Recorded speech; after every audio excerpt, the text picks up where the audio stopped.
three things that are vital, you're saying. Yeah. Snappy intro. Now that you see this, I see the pens are coming out. Yeah. Make sure you reread those. No, I just think it's.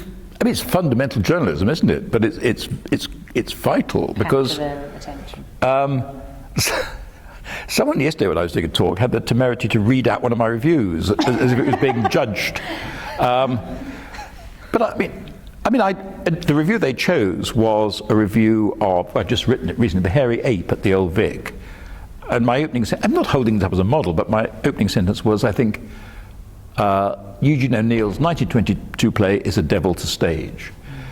I mean, the only measure of that, it's very short. It's only got about 7 words in it, that sentence. It tells you who wrote the play, Eugene O'Neill. It tells you when he wrote it, 1922, and it tells you that it's a bugger to stage. I mean, I didn't use that word, but it's saying it's a hell of a difficult play to get on stage for all sorts of reasons. So, please don't take this as, the way to write reviews, but I'm just saying it helps if you begin with a crisp, short first sentence.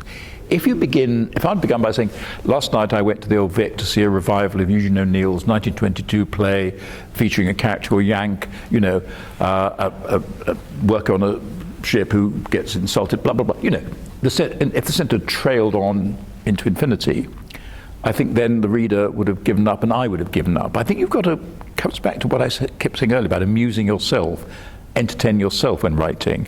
And if you write a crisp, sharp first sentence, the second sentence should follow. And you want to write the second sentence. Another way, you can begin with a statement or a question, I think, is sometimes a very good way to start a review. Why another Hamlet? I think I may have used that one, But, if there are 3 in a year, you might think, well, why? Why? What is it? And if you ask a question to begin with, then you have to go on and answer it, don't you? So you're posing yourself a question. So you wanted 3, didn't you? Snappy intro is my first one. And I mean, just to extend that, just a sort of crisp first paragraph in which you do compress sort of your reaction. You indicate your reaction anyway to the play to come. What you're then going to go on and do is explain that reaction. So snappy intro.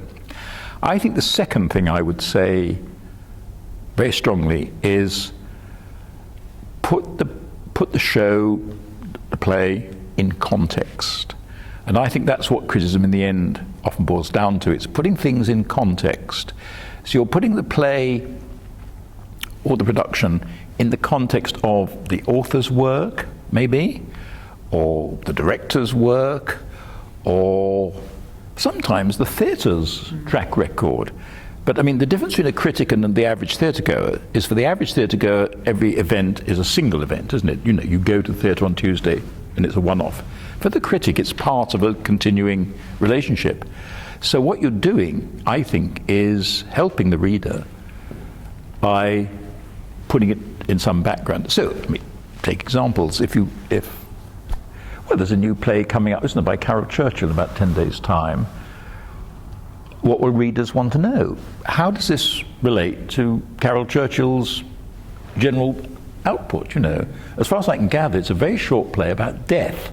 But I mean, readers will want to know, well, how does that relate to some of her recent short plays about momentous topics like Far Away?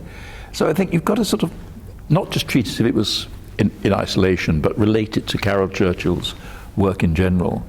Tom Stoppard's last play, The Hard Problem, everyone wanted to know how it related to earlier Stoppard. But that, I mean, I could extend that, but you get the point. I mean, Benedict Cumberbatch's Hamlet, what people really want to know, what's he like, on stage, and how does it relate to his Sherlock and everything else, So he is the context in which you're dealing. You see what I'm getting at? So each production, I think, has a context that has to be explained. A third thing, it's difficult to explain. I suppose what I would say is try and get at the idea behind the play. In other words, the big question, I think, is not what happened in the play, it's what's the play about? What's the theme? What's the idea?